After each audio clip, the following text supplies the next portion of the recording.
Ooh. What's up, good people? It's time for another session of that verbal cardio, man. We back. We back yet again. Another glorious Tuesday, Wednesday if you're listening to this after it drops, you know what I'm saying? But Tuesday if you're watching it live right now, it's another week. Another glorious week. And if you in here listening to this, I mean, you still got your motor skills, you still got your functions, you still got all your facilities working. You know what I'm saying? You're well enough to tune in and listen. You got your phone on. That means your bill is paid on your phone. If you're watching this on the internet at home, that means you got the internet at the crib. These are the little blessings right here, man. The little blessings. If I made you laugh already, that's a blessing right there. You got to laugh. Some people ain't laughed in months. Some people ain't laughed at shit. But if you laughed in this little small pocket of me, that's a blessing right there. And I'm blessed on the other end to be able to make you laugh, to be able to talk, to be able to convey, to be able to extend energy. You know what I'm saying? To drink my water, to be able to buy the water. That's a blessing right there. The blessings is all around. The blessings is all around, no matter where you think you at right now. The blessings is all around, man. You can find them, man. They out here. They out here. My knees is working. My toes is wiggling. I got fingers. I can use them. My arms. I went to the gym today. I was able to work out. I didn't need no cane, no walker. That's a blessing right there. I got a gym membership. That's a blessing. I had a car to get to the gym. That's a blessing. I had a house to park the car at. That's a blessing, man. I had a rooftop to keep me shaded from this hot ass sun. That's a blessing. I tell you what's not a blessing is my AC going out mid heat wave. That's not a blessing. And I want to talk about this shit, man. I talked about this before on verbal cardio because it happens every heat wave. Every heat wave, when you need your AC the most, it dips out. Every time, dipset. Every time. Oh, it's a heat wave? Tone. I'm out, man. My AC is like Will Smith's father in The Fresh Prince, Lou Smith. My air conditioner is Lou Smith. Hey, I got to get back on the road, son. We'll get together some other time, but I need you right now, AC. I see you around. Remember on The Mummy Returns, when Imhotep was holding on for his life, about to fall in the pit of fire and souls. And he was like, Anaxinamood. He called out for the love of his life, who he came back to life for. Anaxinamood. And she looked at him and ran off. That's the AC, man. That's my AC. I'd be like, AC. Mid heat wave. My AC was like, dipped off. Every time when it's crunch time, your AC gonna be like, I'm out.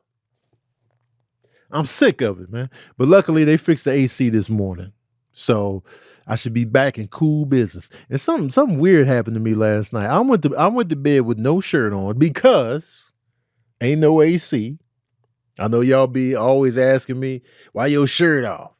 Why your shirt off? Why your shirt off? Put a shirt on. Put a shirt on. That's all y'all be saying in the comment section if I post anything shirtless. Y'all be acting like I'm giving you undercarriage from the sack on up. That's what y'all be acting like, man. I just be at the house telling you what's on my mind in the moment. My shirt be off. Where's your shirt at? Where's your shirt? I'm going to start giving y'all ball sack. I'm going to put the camera down there at the ball sack shaft. I'm going to talk to y'all from that angle. Since I can't just have the shirt off. God forbid, I just got my shirt off talking to y'all on the regular. It looks like I just got to throw a shirt on and a robe and a Cosby sweater just to make a video about crickets. My bad, y'all. My bad. In the hot ass summertime, heat wave, AC out, let me put on a suit of armor so I can make the video. Focus on what I'm talking about, man. Or else. Because I'll give you the ball sack shaft up angle if you keep talking shit. Sick of it, man. Just let me be shirtless at the crib and hush. A lot of y'all be shirtless at the crib. Don't be all up in y'all business. Yeah, but we do it privately. Man, shut up. Sick of y'all, man. Just let me flourish with no shirt on. Anyway, I went to bed with no shirt on. I woke up with a shirt on. Smooth woke up with a whole shirt on. Didn't even remember that I went to bed shirtless until I woke. I was sitting there for a while and I was like, wait a minute. When did this shirt come on? I have no recollection of putting on the shirt. So now I'm like, did the cats come in and put the shirt on? Did the haunted ghost come in and be like, yeah, man, put his shirt on? What if it was like two ghosts? Like, grab the shirt, put it on him. Yeah, there we go. Like, when did this happen? I'm really tripping. Did Patrick Swayze come in and be like, yo, you need a shirt? You need a shirt when I come up in there. Because Patrick Swayze, when he was a ghost, he had the shirt on, tucked. His shirt was tucked in the whole afterlife. Whole time he was Afterlife McGee, that shirt was tucked in. So it's like, who put the shirt on? Did Serene visit me last night? And then be like, hey, Dad, man, let me put the shirt on. Just for pranks? Just for kicks? I don't know. But I do know this. I woke up with that shirt on. And I was just like, this is crazy. Crazy. Anyway, shout out to the patron saints in the building. Zakiya Williams, Sharon McD, Dre Radio, Ouch Charlie, David Williams, Crunchy Apple, J. Thomas, Moyo, Simone L, Ashley, To Jelsi, Cocoa Puff, Cutie B, Randomly CJ, Shalita Willis, Zane Montego, Zakiya Williams again. I might have said your name already. Katrina Brown, Aries Torres, Dionysia, Kat James, Eshore Sachs, Passionate for God, Lace Willoughby, KC, and more. You know what I'm saying? And more. Kristen R, Miss Ma'am, Damon K. Stevens, Sherry Tucker, I already did Lace. Carla, Aomi, what's up, y'all? Man, I appreciate y'all. Y'all thick in here, man. They thick in here in the page. Y'all not getting the shout out in the IG Live. Well, Shoe Game Shan is getting the shout out in the IG Live because she is also a patron saint, but for some reason the link never works for Shannon. The link never works for Shannon. So if y'all got the link, give Shoe Game Shan the link. I don't know why it never works for her. You say record myself sleeping. Nah, I don't want to record myself sleeping and then I see something weird in the recording. I don't want that. I don't want that kind of pressure.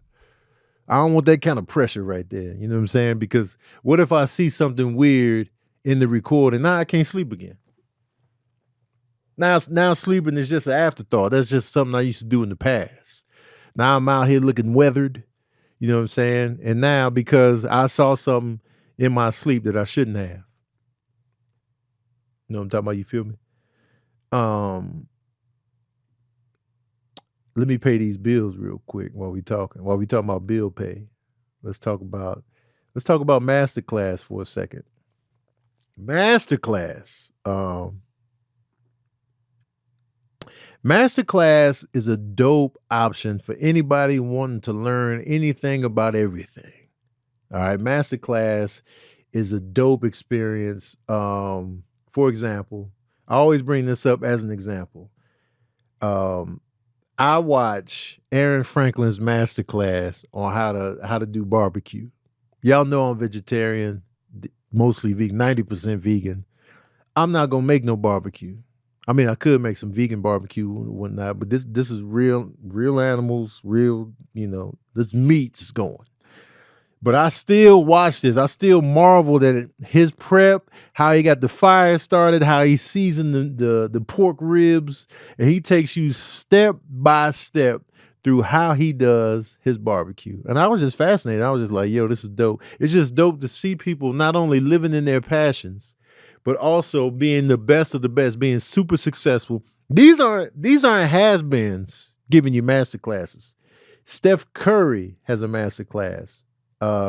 Serena Williams, Simone Biles, fresh from Olympic glory, giving a master class. Tony Hawk, Coach K.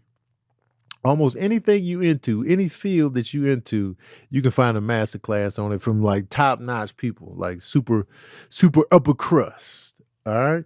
The conversations they have on there are great. They just really show you a thing or two about, what they do, what their craft is, what they're into. With Masterclass, you can learn from the best to become your best. Masterclass is the only streaming platform where you can learn and grow with over 200 plus of the world's best. This ain't no random round the corner people. The world's best for just $10 a month. An annual membership with Masterclass gets you unlimited access to every instructor, and you can access Masterclass on your phone, the computer, the smart TV, or even in audio mode. You can build your confidence through humor with comedic icon Kevin Hart. You can use improv to overcome your fears with Amy Poehler, or you can turn your passion into achievements with the cultural icon Martha Stewart. And the classes really make a difference. 88% of members feel that Masterclass has made a positive impact on their lives. So right now, listeners get an additional 15% off any annual membership at masterclass.com/verbal. Again, you get an additional 15% off any annual membership at masterclass.com/verbal. Don't forget to put that verbal in there. Make me look good now. All right. That's 15% off at masterclass.com/verbal. One more time, masterclass.com/verbal. Get in on that. Don't forget the verbal part. All right. So, I want to talk about real quick, right out the gate. I want to talk about Kendrick Lamar doing the Super Bowl halftime. All right. And people's reaction to that. So my thing is this. I'm cutting off the IG live. If you want the rest, join my Patreon. If not, you can wait till the episode drops tomorrow. But I'm cutting off the live feed. Patron Saint's going to get the rest uncut. So if you want this too, click the link in my bio. Click that Patreon tab. Join up. Not the free join up. But I'm going to talk about the Kendrick hosting the halftime show right here, right now. But I'm cutting off the live feed, shorty. See, that's how you do it, y'all. That's how you do it. You see what I did there? You see what I did, Patron Saints? See, you give them just enough, and then they get comfortable. Shoes was off, toes was wiggling, right? They thought they was in here. They thought they was nestled up in here. And then I was like, yo, Kendrick Lamar hosting the halftime show. Oh yeah, now we on topic. And then I cut the feed. You know what I'm saying? You got to give them a little taste. You got to give them a taste. And I know y'all be like, cut it off. I know what I'm doing, y'all. You got to cut it off at the right time. If I cut it off during a commercial, that ain't going to do shit. That ain't going to do shit right there. If I cut them off during the commercial, they're like, you ever turn a TV program off when the commercial's on? It don't hit the same. But when you cut it off mid, yo, we got a break in the case. And then you cut it, you ain't going to cut it off when they got a break in the case. You ain't going to cut it off then. You going to see it through. Oh, it's a break in the case. I got to see the break in the case. That's what I just did to him. You know what I'm saying? All right, now get off my back. Stop telling me when to cut it off. You know what I'm saying? Enough. And shout out to my new patron saints, man. Shalitha Bristow, Jesse, Clarkey, Ty Stephenson, Hanaya Washington, Lindell, Robin Manning, April Stiles, Sahar, Tanya Butler, Meredith Lowry. 1, 2, 3, 4, 5, 6, 7, 8, 9, 10. I might have got my quota today. I might have got the quote. Anyway, Kendrick Lamar hosting the halftime show. Now, I wanted to do some research. I wanted to dig up something real quick because the people in New Orleans are offended. And I don't want to tell people from Louisiana how to be. I don't want to tell them how to feel. I don't want to do any of that. How many Super Bowls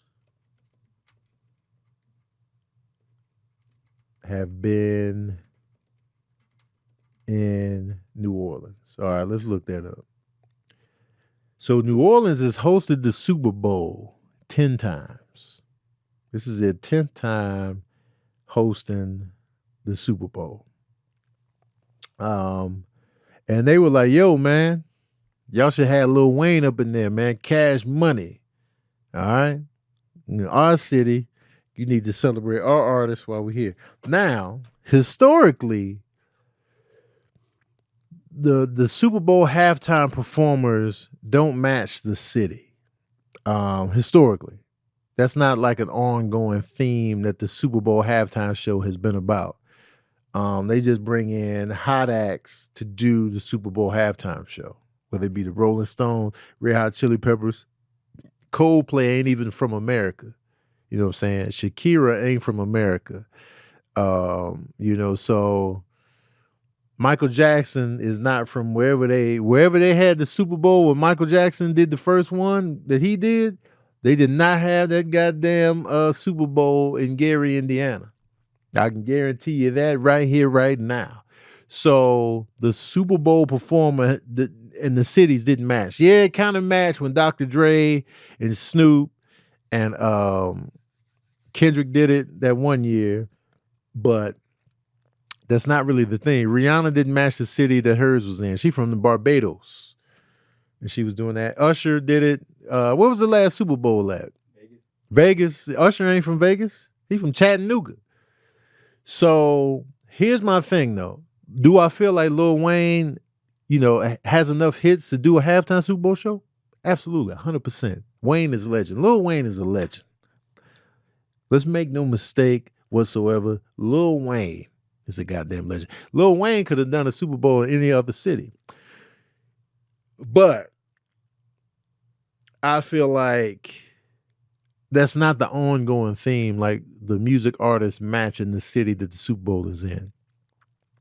But I get it. Louisiana is starting to feel like they're getting used. I feel like people from Louisiana, New Orleans, Shreveport, there's a little dust up about, 50 Cent coming in and Hurricane Chris has something to say about that. I think New Orleans and Louisiana are starting to just feel overlooked, overshadowed, and not appreciated for their artists, their artistry, and all that good stuff. And you know what I'm saying? I can't fault them for that because I can kind of see where they're coming from. So I don't want to diminish that, but I also don't want to diminish Kendrick Lamar. This is a big deal for an artist like Kendrick Lamar. And I'll say this, I'll stand on this. Kendrick Lamar is not just a rapper that's just going to be up there walking around the stage, pants sagging, walking back and forth, waving his hands. He's not that type of hip hop artist. So Kendrick Lamar gives you a show. I went to his tour, the Mr. Morale tour. I saw him at Crypto in LA. He gives you a full artistic experience when you go see his shows. It's not just him walking back and forth. The pop out he did was a lot more chill than what normally Kendrick Lamar gives you. That was a lot more like, yo, we celebrating. We bringing the communities together. It wasn't a typical Kendrick Lamar experience. It was just like, I'm gonna just go up here and do my thing. We celebrating, we victory lapping, and we bringing these crews together. We celebrating the city. That was a different type of show. But when you pay top dollar and you go see Kendrick like for real on his tour, it's a full artistic piece. So we know that Kendrick Lamar is going to give you a full performance. Not many hip hop acts are on that level in terms of full of this size, of this magnitude. Kendrick Lamar is one of the best rappers in the game right now, and a lot of them aren't giving you this level of artistry when they give you a live show. You got Kanye West, you got Busta Rhymes, you got Missy Elliott, and Kendrick is also one of the best that I've seen, do a live show as a hip hop artist. It's more than just sagging pants and walking around the stage with an entourage. Nah, man. And so I get why Kendrick was selected I get why Kendrick was selected to do the halftime show. And plus, he's hot right now. He's the hottest rapper right now. Hands down. He is the hottest rapper right now. Case closed. Hands down. If he put out a new album right now, it's doing big numbers. It's doing big numbers right here, right now. On today. So he's definitely worth a halftime show. And how y'all know he ain't gonna bring out, peeps from New Orleans? How y'all know he didn't have plans to bring out some of the cream of the crop from Louisiana during the show? How y'all know? Give him a chance to get his feet together. Talk about it after it's over.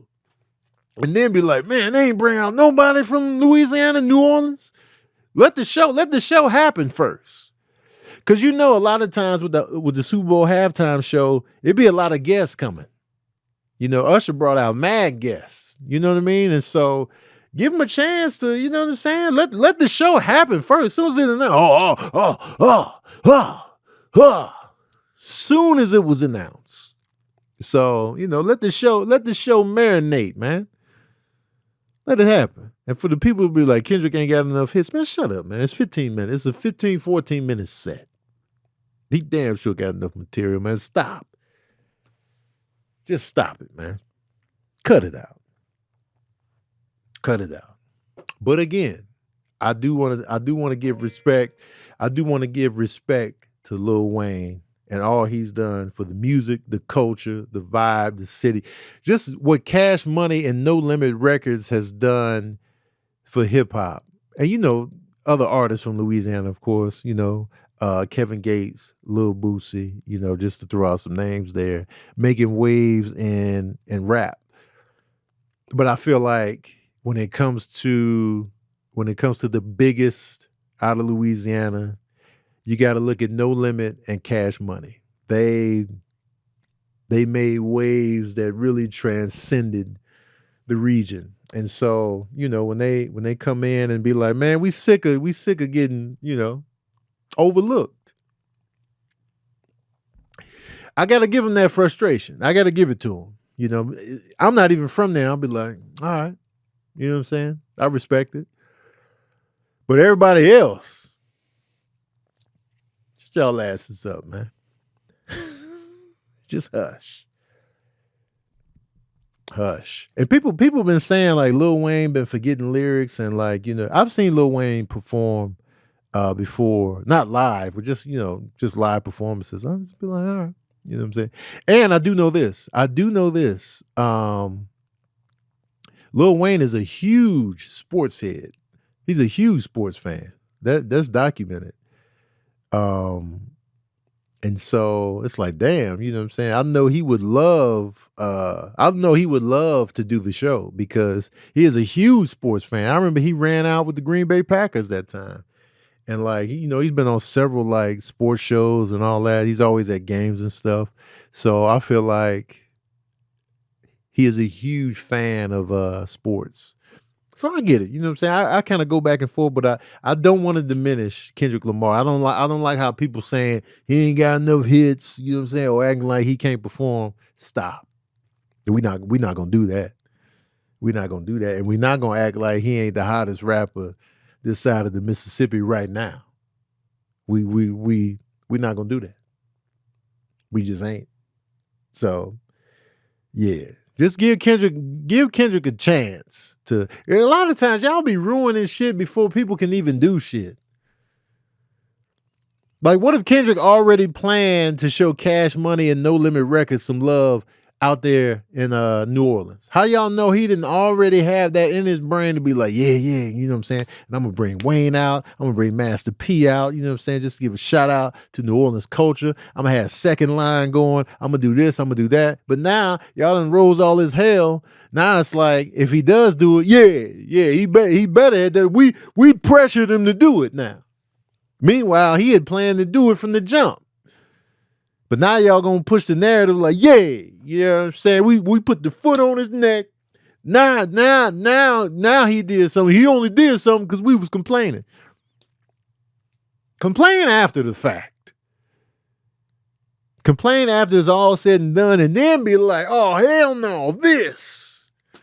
God damn, man. The second it was announced, y'all flew in like owls. Man, can't get shit going. All right. I just want to say my piece on that. Sorry. You know what I'm saying? But let's pay another bill while we at it. Let's pay another bill. I got 2 ads this week. Sorry, y'all. You know what I'm saying? Well, not sorry, man, but I want to tell y'all. Speaking of money, we all need it. Especially in the summertime when your AC go out. When your AC go out mid heat wave, you need that bread, right? But you didn't factor that in because the AC was working just fine before the heat wave. And then when the heat wave want to dip out and you just pour everything on you and your AC be like, man, I'm out, Tone. It's been real. Now you got to pay somebody to come fix the AC. That was some money you didn't factor in. But that's the beauty of earning, man. Life doesn't happen bi-weekly, especially when your AC go out. So why should payday? The money you earn can be in your hands today with Earnin. Earnin is an app that gives you access to your pay as you work up to $100 per day or up to $750 per pay period. Just download the Earnin app and verify your paycheck, then access up to $100 a day as you work and leave an optional tip. You know what I'm saying? Any money you access plus tips are automatically repaid from your next paycheck. So it could be a special night out, last minute gift for a loved one, unexpected trip to the vet, upcoming rent, new dress, school clothes, shoes, AC busted, AC dipped out on you, the air conditioner died in your arms. Whatever the case may be, Earnin is got you. Make Earnin a part of your financial routine and join Earnin's over 3.5 million customers who say things like, when I think about Earnin, I think about financial stability and security. It gives me a lot of peace of mind, especially because I got the money to get this AC fixed now. The sweat went in my eyeballs, y'all. It's sizzling. Download Earnin today, spelled EARNIN, in the Google Play or Apple App Store. When you download the Earnin app, type in Verbal Cardio under podcast when you sign up. It'll really help the show. Verbal Cardio under podcast. Subject to your available earnings, location, daily max, and pay period max. See earnin.com/TOS for details. Earnin is a financial technology company, not a bank. Bank products are issued by Evolve Bank and Trust, member FDIC. Earnin, man, get in on that. I wish they had Earnin, man. Man, I needed Earnin when I was at Dairy Queen. When I was at Inmersh. I needed that Earnin, man. Back when my car broke down every week, man, where was Earnin then? Where was Earnin then, man? I needed you, Earnin. I needed you, man. So get in on that Earnin life, man. Jarrell Thomas asked me, would you give up Jordan 1 collection for each Chicago sport team to become championship winning dynasties? Yes, I would. Yes, I would. Absolutely. I give every pair of the Jordan 1s up for the Chicago dynasties. Yes, absolutely. Let's see. Shemaine McCautry asks, Ball Brothers needs a sponsored show like Sirius XM. Ever thought of that? Does it align with your goals? That would be nice. Like, you know what would be the ultimate goal? Like if we became a huge podcast like Theo Von, Joe Rogan, those big podcasts like that, that would be dope if me and Kev got on that level of podcasterry. And then that would be fantastic, actually. We get paid good to just be talking, because I'll be having fun on Ball Brothers, man. Let me tell you something right here, right now. I'll be having a good ass time. Oh, that's a fun podcast, man. G-Man, are there any things on your bucket list that you haven't done or experienced yet? Yes. I haven't skydived. I haven't bungee jumped. I haven't gone to Switzerland, Africa proper, that I want to do.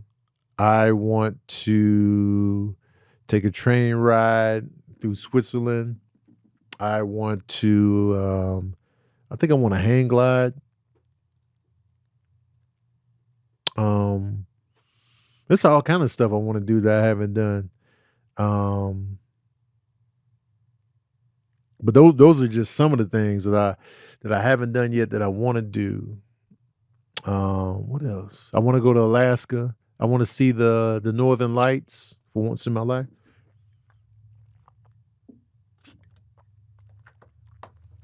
Oh, excuse me. All right. Let's see here. Okay, I got the Beetlejuice 2. I'm gonna record that review today. I'm gonna record that today after this. So be on the lookout for the Beetlejuice movie review. I watched it yesterday. Watched that yesterday.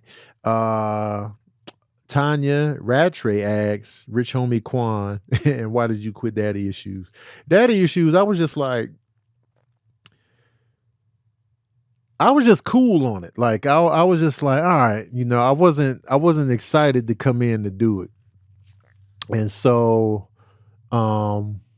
it just became like a mental burden on me, like in terms of just like my energy was just like, oh, I gotta do Daddy Issues tomorrow. It was just like that.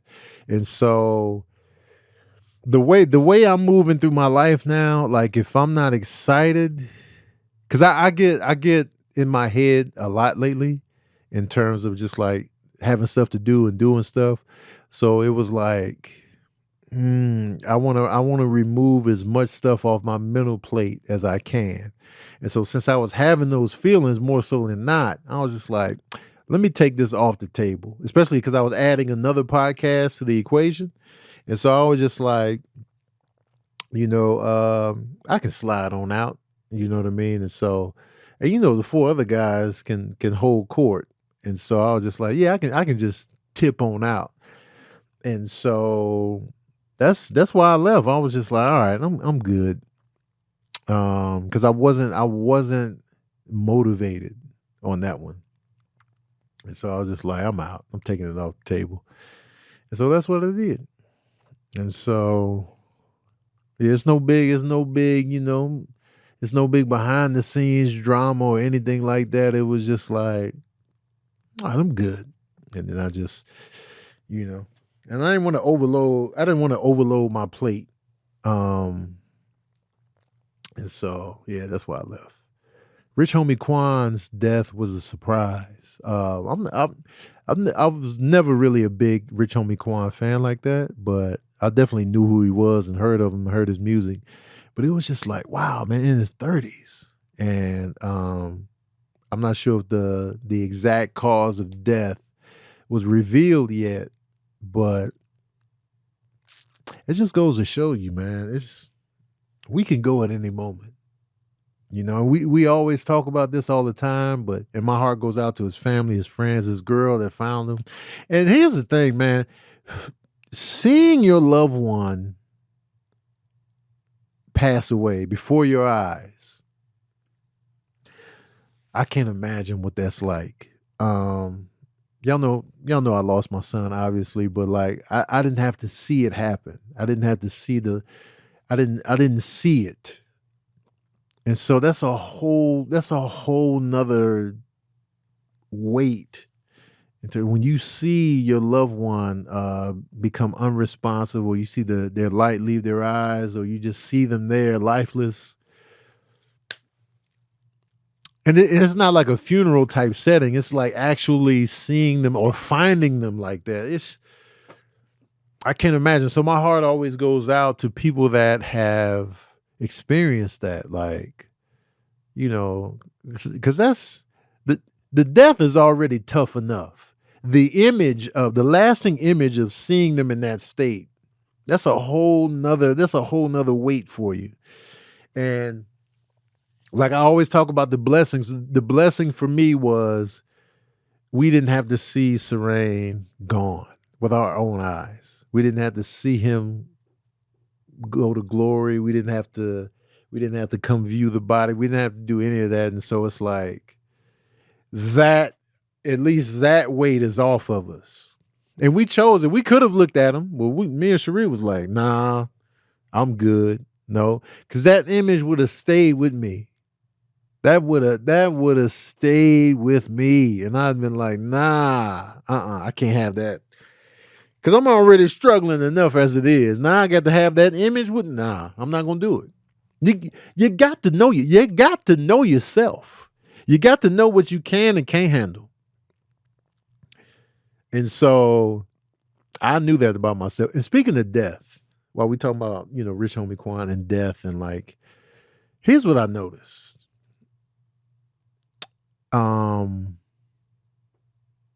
Through the death of my son and what I witnessed, how people were moving and acting and, stuff going on.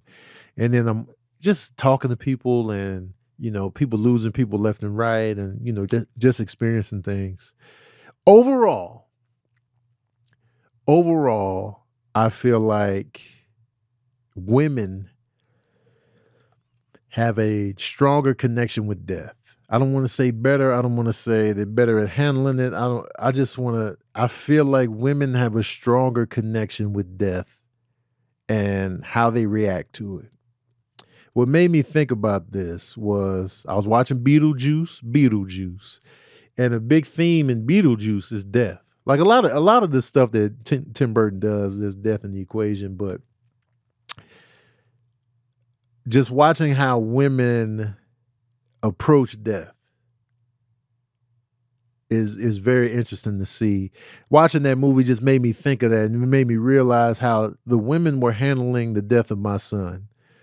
How Cherie handled it, how the women in her church were moving, how the women relatives were moving, even the women that reached out to me, the stuff they were saying, the energy they were bringing, I was just noticing different things as far as like, and how the men, we tuck in, we tuck in, we hold back, we compartmentalize, we do all of these things as a coping mechanism to deal with, the death. And it's not to say that they aren't affected by it at all, but it's interesting to see the difference, because women communicate. They like to talk. They like to express. Not all women and not all men. This is not the general rule for all women, all men, but the majority, like, I don't even want to say the majority, but just more so than not, from my own observations. Because I don't want people to be like, man, you always hard on men. I don't want to hit none of that. I'm just saying from my own experiences, silence a lot of the times. Like, I even like, okay, an example in my family, my mother and my brother, right? My brother Scott and my mom. And then I'm going to compare them to my oldest brother and my dad, right? My dad and my oldest brother kind of disappeared when Serene passed. Yeah, they were texting me here and there, you know what I'm saying? But they didn't come to the funeral. And, they just kind of was like, all right, I'm going to be over here. Not saying that they weren't hurting for me, not saying that they weren't devastated by the loss, but that's how they was handling it. And that hit me hard. Like that's probably one of the most painful aspects of the loss, was how they reacted. Now, how my mom and Scott reacted to the death, they showed up. They came out here. My brother Scott made several trips out here because the COVID thing threw everything out of whack. So he was coming back and forth because, he got kids of his own to raise. He's a manager at his job. So he was coming back and forth. And my mom was here. And the thing about my mom and my brother, they provided presence. Like they weren't up in here, up in my face talking. They weren't like, yeah, sometimes in life, you just gotta, this isn't the final. They wasn't, mustering up some kind of deep thought speech or any of that. They weren't even really talking about it, but they were here. And so that's how they provided comfort, just by being around, just by, hugging me when I would have a breakdown, or just like, just being around, quietly present. And so, And that's interesting that my mom and my brother handled it like that, because my mom is a woman, of course, obviously. And women are communicators, but my mom is on the dude side of things, where she likes to tuck stuff in. She likes to cry in the corner. Like, I didn't see her crying about Serene, but I know she did. But she held it together around me always. And so it's just like seeing how they moved.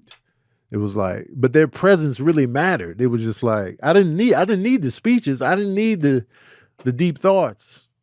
I mean, sometimes those conversations did come in handy, but it wasn't like a requirement. It wasn't like, I need you to tell me something deep. Nah, it was just like, when some people did drop some gems. I got the most gems from Cherie, Serene's mom. That's where I was getting the most gems from. And the way her and I communicated was, when she was folding up, I was keeping it together. And when I was folding up, she was keeping it together. So we would switch off.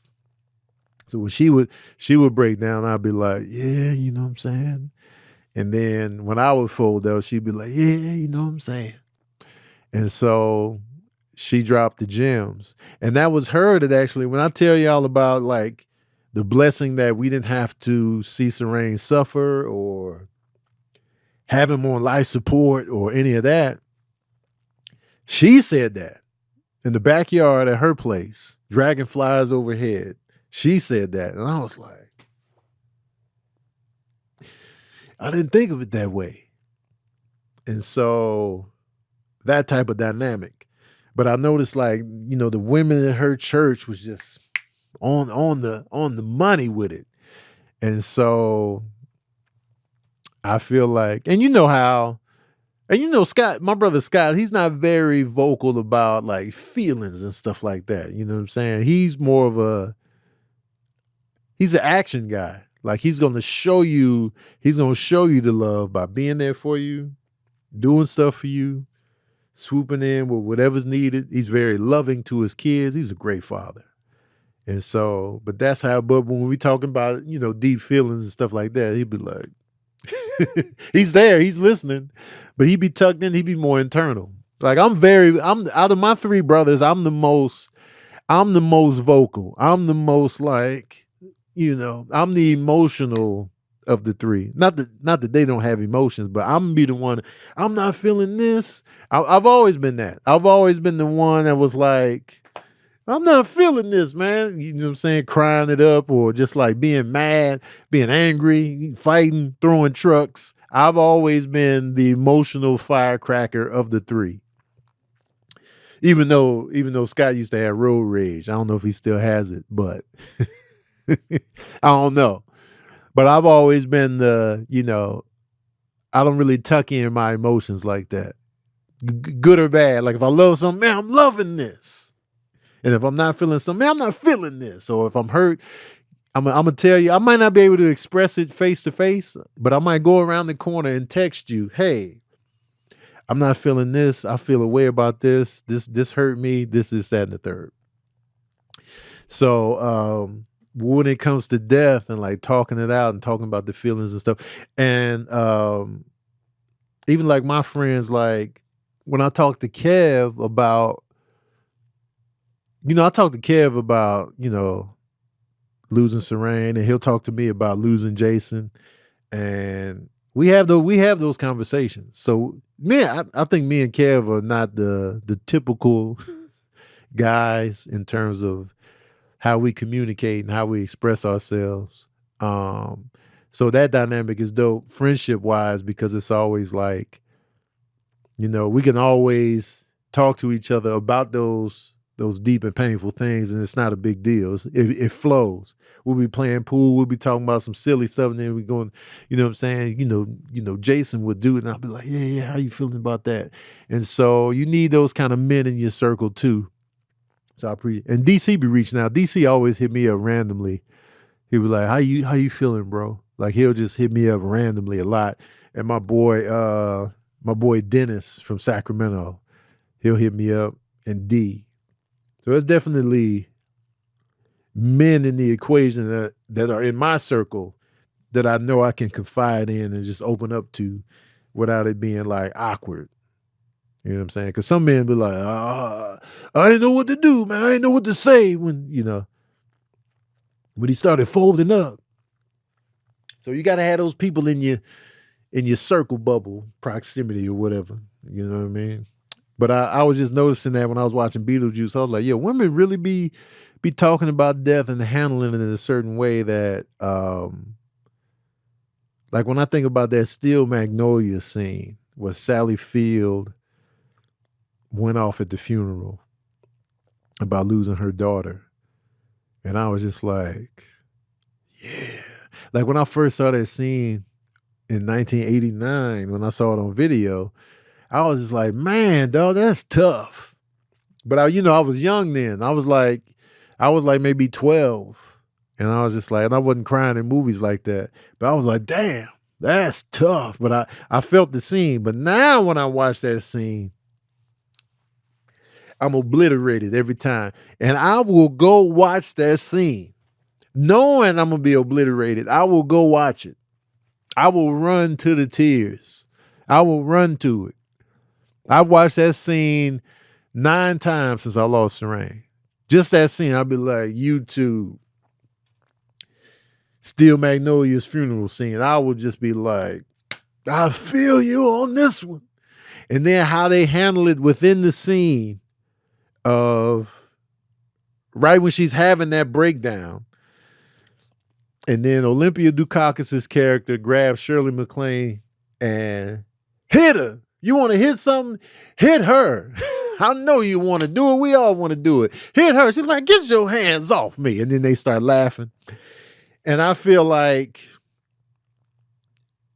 that is a reflection of like real grief and loss. Because I've, in the front lines of grief and loss, mid-face wet, tears, we've laughed. I'll be laughing mid cry vein, face wet. And I'll be like, we laughing at something. And I'm just like, yo, grief is crazy. Because you would think we just be sad. We sad all day and we moping and we crying and nothing can bring us out. But like humor is always on the forefront, even in grief. I remember that time we was playing dominoes. It was me, Tony. Tony is Cherie's husband. It was me, Tony's daughter, and Cherie's aunt. And we just playing dominoes, right? And this is in ground zero of us losing Serene. This is like a day or two later, and we playing dominoes, and we just talking about loss. And Tony's opening up about him losing his father, and Tony was like, "Yo, I had to see him. Like I had to lay eyes on him." And we just like, we crying, faces wet. We just like, yeah, you know what I'm saying. Now, mind you, we playing dominoes, and Aunt Deidre, she put a 3 on a 6. So she just put the domino, didn't even match. So we like, man, you know what I'm saying? It's tough, man. And we looked down and was like, what the fuck is this? And we started busting out laughing. It was just like, what the fuck is this? Who put the 3 on the 6? And Aunt Deidre's like, oh, my bad, y'all. Men face wet, folded up, Folgers crystals, faces look like we was dipped in the sink. I was still just like, who put the 3 on the 6? We died laughing. And I was just like, man, this shit is crazy. So I learned a lot through that process of losing my son. It was a wild thing. And we all handle death differently. And some people can't handle it. I learned that too. And I'm trying to give more grace in that regard. Some people just can't handle death. And I'm trying to be kinder on that front, because I can hold a grudge for centuries. If it's a legit grudge. If it's a bullshit ass grudge, I can be like, all right, The little raggedy apology that'll just do me. I'm like, all right, man, it's cool. But like, something deeper than that, I'll be holding grudges. And I don't really like holding the grudge. Like, it doesn't feel good to me, but I also can't fake it. I can't fake the forgiveness. I can't fake that it's all good when it's not. So I'm just trying to find a way to, be better at the forgiveness. Now, if you keep fucking up with me and that's the pattern, more than likely I'm not going to be able to forgive you because you show me too many times you done fucked up. But I don't know. And I've been feeling off lately, y'all. Like I've been feeling like low energy. I'm not creatively motivated. My weight's going up. My weight is going back up. After I eat, I feel like it was good, but I'm starting to feel like, I don't know, like I'm in a funk. You know what I mean? Just like I'm like, I'll be in that bed. I don't want to get up. I don't want to work out. I don't want to walk the miles. I don't know if it's because it's hot. I don't know what it is, but it's like, now today is a good day because I got up. I went to the gym. I'm feeling a little bit better. I ran some errands, got my car, got some stuff handled with my car or whatever. So I'm kind of like, today feels better than yesterday. I will say that. It could be depression. That could be what this is. And so I do notice that I feel better when I'm working. Like when I'm at a comedy show and I'm on stage, I feel better. So I may just need to work. You know what I mean? I may just need to work because I haven't been doing. Obviously, I'll still do Tony Bacon Friends. I've been doing the Ball Brothers show. I've been doing the podcast, but I think I'm just like, and I'm in the process of like buying a home, so that has me stressed. On top of the low energy, the stress of that is coming in, and people are like, no, congrats, this is great, but I'm still just like, I'm nervous, I'm scared. I'm confused about the process. I'm having, like, is this the house for me? You know what I'm saying? Oh, that's a lot of money. You know what I mean? So I'm in my head about that a lot as well. You know what I'm saying? I'm horny. I'm hot. It's just all kind of stuff just going on with me internally. And so I threw that in. But I have been horny lately. And so, and then when the AC went off, I was just like, oh, we just landing on thick. We just landing on thick. And so I'm just like, all right. So that's what's been going on with me lately. Sorry if that was TMI, but it is what it is, man. We grown out here, man. You listening to this.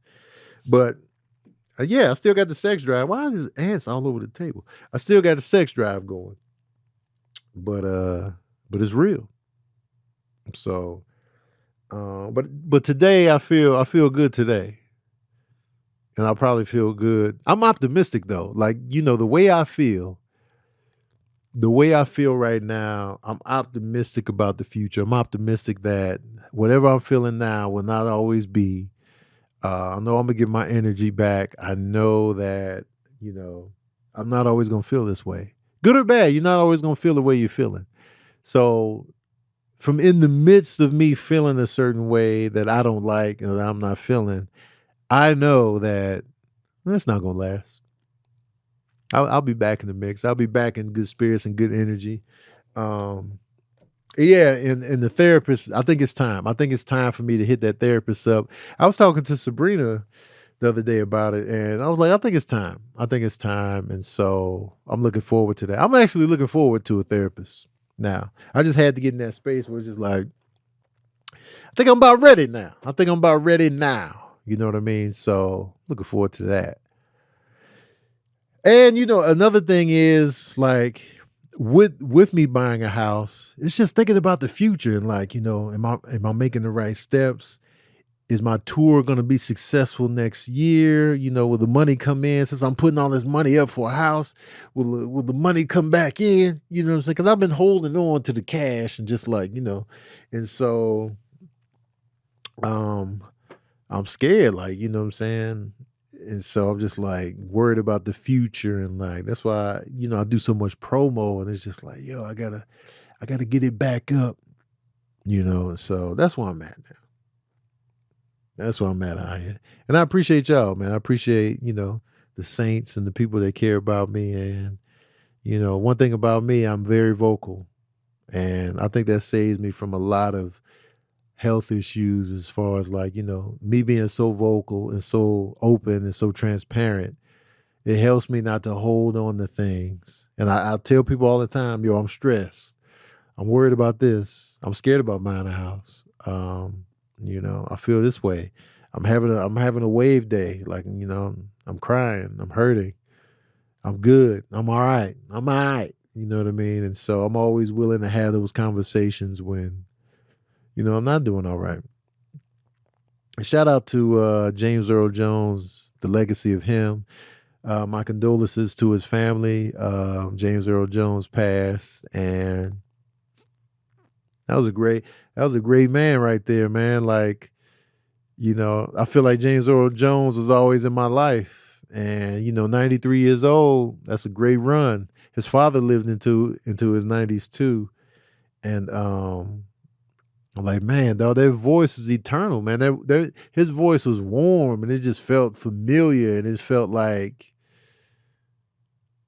I loved his voice and his face. Like, I really liked his face. Like, whenever I would see James Earl Jones, I'd be like, it just felt like family to me. Like, you know, I felt like everything was going to be okay. And like, you hear the strength in his voice.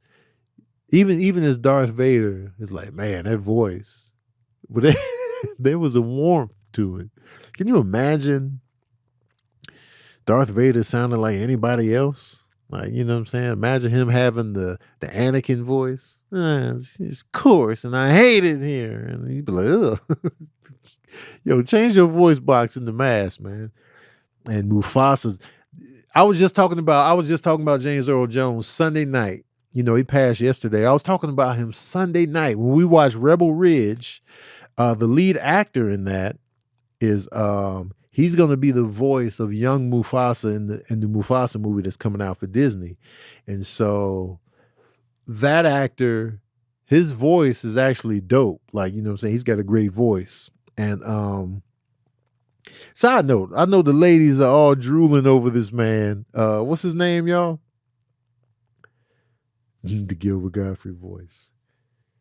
What's the actor's name from Rebel Ridge? He's also another Brit.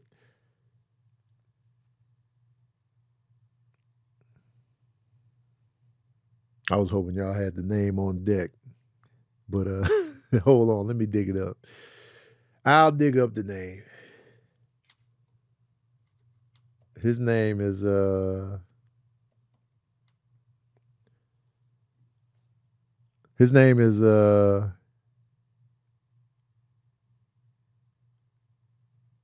wait, his name is Aaron Pierce? Wait a minute, hold on. This ain't Mufasa. This ain't even him. Aaron Pierre. Wait, is it him? Hold on. Let me make sure. Yeah, it is him. Okay, he is Mufasa. So Aaron Pierce. That's his name. So, you know, the ladies drooling over him. And you know what, ladies, man? I like it when y'all pick a dude we can respect. I like that. You know what I'm saying? Like, you know, y'all picking a dude like Idris Elba, you know what I'm saying? Y'all be like, oh, Idris, we be like, yeah, we can respect him. Method Man, we can respect him. You know what I mean? So y'all keep making the good choices that we can respect. You know, because ain't no hater in me. I'm like, hey, ladies, lust away. Lust away, man. That's a man. That's a man right there. Lust away. You know what I'm saying? So it's like, you know, it's certain heartthrobs. We be like, all right, ladies, yeah. You know what I'm saying? That's a man right there. Enjoy. Enjoy. But what I was saying was, When I saw the trailer for Mufasa though, I was like, it don't sound like James. It didn't register like James. And so I was like, I don't know, man. Cause like Mufasa was up there in age, of course, raising his son. But I'm not sure when that register of voice kicks in. Cause in my mind, I was like, all right, have James Earl Jones be young Mufasa as well. Cause I was wondering, I was like, did they offer it to him? Or was he like, nah, I'm done? And I hope that James Earl Jones went peacefully. I hope it was a peaceful transition. Cause and I thought about him often because I knew he was in his 90s. So I always thought about losing him and just like, man, one day, man, he up there. I've been thinking about that with my older actors, Al Pacino, Robert De Niro, Morgan Freeman, those actors that are up there. I'll just be like, man, I got to get myself ready for the day. And lo and behold, James Earl Jones. Let me tell y'all something about that scene in Coming to America. Coming to America, when King Joffrey pulls up in New York City and gets out of that limo, as a little black boy in the south side of Chicago, seeing that moment, seeing black people wealthy beyond measure, royalty, dressed to the nines, being regal, that shit was so vital to me. That's why I appreciate Eddie Murphy to this day, man, for giving us that type of visual where we not always in the hood. We not always doing this, that, and the third. Even though there was elements of that in Coming to America, because when they go to Queens, they get that culture shock, of course. But for us to be able to see that greatness is in us, we come from that. That was so important for my little black kid eyeballs to see and take in. We're not just in the projects all the time. We're not just in dilapidated areas in urban centers. We're not just in some southern shack. We come from this. And for us to see that when he got out that limo, I was like, and he had a whole lion across his chest. I was like, man, the chills. I didn't even know what I was feeling in the moment as a kid. I was just like, yo, this shit right here is epic. Oh, royalty. That was so impressive. That's why Coming to America to me is one of the best comedies ever made, man. And I applaud Eddie Murphy. And shout out to Eddie Murphy, too, for giving us that visual in Boomerang. Showing us that we can be successful, black, modern, contemporary execs. You know what I mean? Giving us these visuals. Shout out to Eddie Murphy for that, man. Because Boomerang made me want to be successful, too. And Eddie Murphy, even within Beverly Hills Cop. I relate to Axel Foley because Axel Foley is humble. Even though he's a fish out of water in Beverly Hills, he's coming from Detroit, which is a vast contrast. Any of you from the Midwest know. Beverly Hills, you compare Beverly Hills to damn near any city in the Midwest, you like, damn. For him to come to Beverly Hills, he's impressed, but he's also not like, he's not intimidated by what he saw. He's still himself within Beverly Hills. And I gravitated towards that as well. He was still comfortable being him. He wasn't intimidated by people with money. That was a valuable visual too. And so shout out to Eddie Murphy. Shout out to James Earl Jones. Before I get out of here, I want to touch on this. A couple things. Active listeners. I don't like talking to people that get on their phone mid-conversation. like a one-on-one conversation where it's not me invading your space or your time. It's like we're actually having a conversation. And then you pull your phone out while I'm telling you something either about my life, how I'm feeling, or I'm telling you a story. And you're like, yeah, yeah. And then you pull your phone out and start either scrolling or typing. I don't like that. I don't like it. I like active listening. And shout out to the people that when they do have to take a call, when they do got to reply to an email or a text that's urgent and important, shout out to the people that let you know, sorry, I gotta take this. I'm not talking about that. I'm talking about where it's just like, and I'm just talking, telling the story, and you just on your phone. And I know some people don't do it on purpose, and some people, they might not even realize it. But so I'm not automatically saying that they're being rude, but what I'll do is I'll just stop talking. Because I'm not the type of person, even though I got this podcast by myself and I'm sitting here running my mouth, in person, I don't be talking just to be talking. Sure, when the cameras are on and the mic is on, I'm gonna be talking. But in person, I don't talk just to talk. So if I'm telling you a story, if I'm telling you how I feel, if I'm telling you something, I want to know that you're listening. I want to know that you're receiving the information that I'm giving you, because I don't just be giving this out. I don't need to just be yapping away, because I'm very like aware of, I'm talking too much, or you're not listening. So I'll stop talking right then and there. I'll be like, all right. And then they come out of the phone. Oh, what's going on? Nothing. You know what I'm saying? So that I appreciate. Shout out to the active listeners who can stay off the phone, who can, you know what I'm saying, give you the necessary energy to let me know that taking in what I'm saying. Shout out to y'all. I'm not talking about those people that just run up on you when you're minding your own business on your phone, then they come and talk your head off. That's not what I'm talking about, because they just invaded your space and your time. Whatever you're doing on your phone, you have a right to be on your phone. So some people just walk up, hey, man, let me tell you what happened to me yesterday. I'm like, hey, man, you got to make sure, if you do want to run your mouth, if you do want to share something long-winded or whatever, you got to make sure they are ready to receive what you're talking about.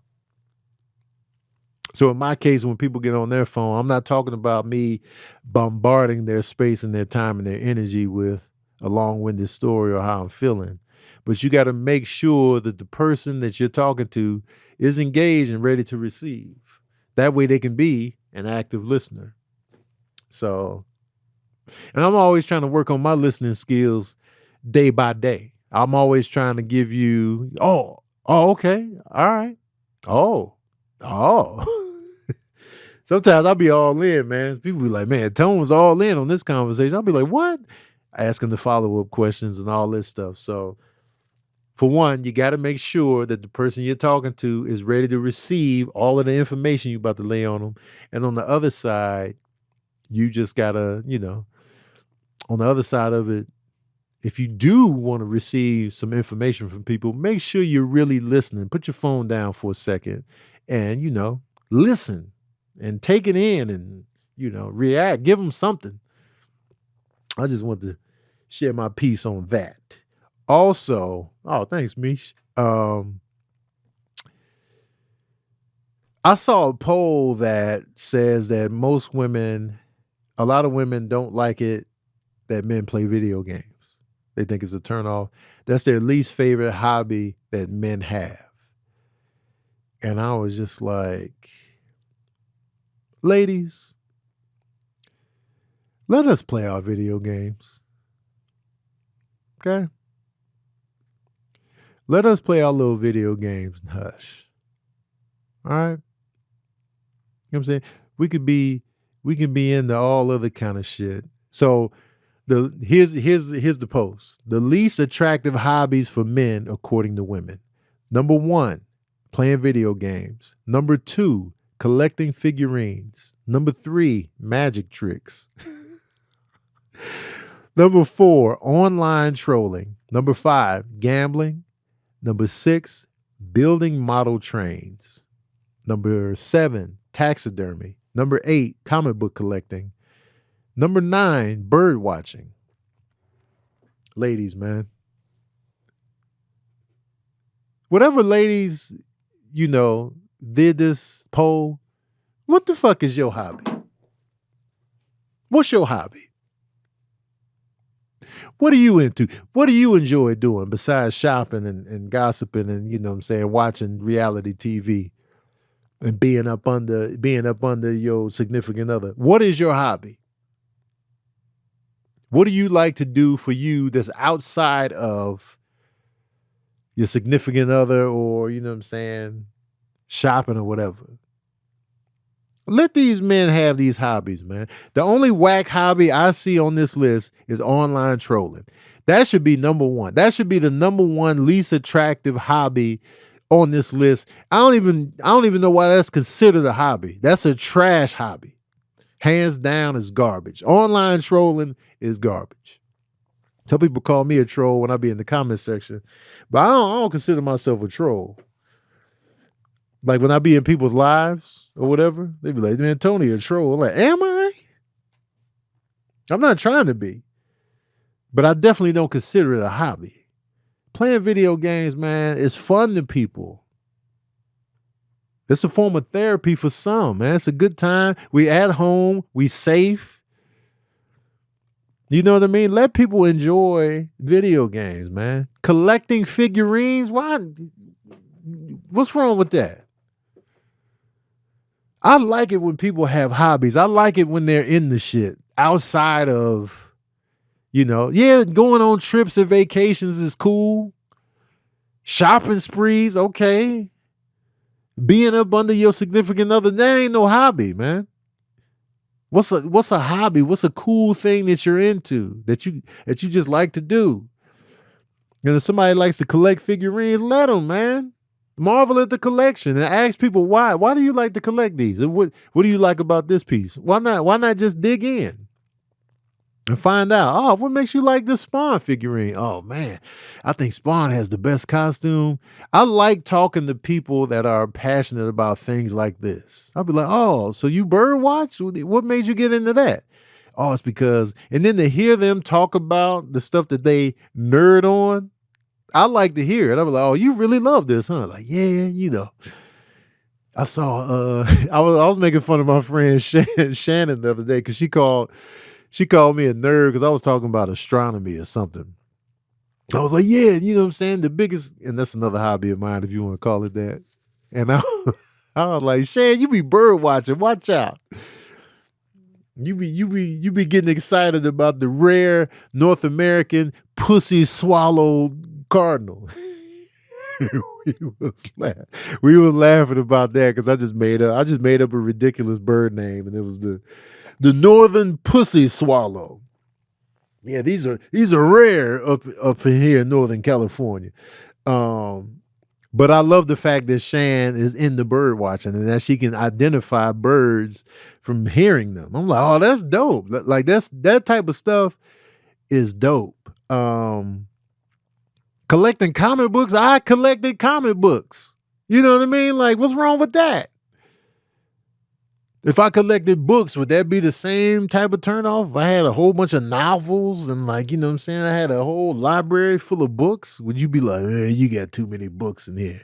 Comic books are still books. It's still like literature. And a lot of people think it's less than because it's less words. And they got the visual art, with it, but it's still like a form of, reading something, reading a piece of fiction that can create and spark your imagination, or, like the stories can touch you in the same way. So building model trains, y'all don't like that? That turns you off. Why? I think it's dope to see somebody build a model train and put it together and watch them they build up the model town and then they, run the train through it and just, I'm turned on by hobbies. Like I like it when people are, I still don't consider online trolling a real hobby, but I really like to see people in their little hobby element. I'm like, yo, you having a good time right now. Like, yeah. They just sitting there with their train and stuff like that. That's dope, man. So fuck this list. Fuck this list and the women that find this stuff unattractive. Get your hobby together. Let's look at y'all hobbies, and then we'll measure up. We'll tally up. And gambling. I will say about gambling.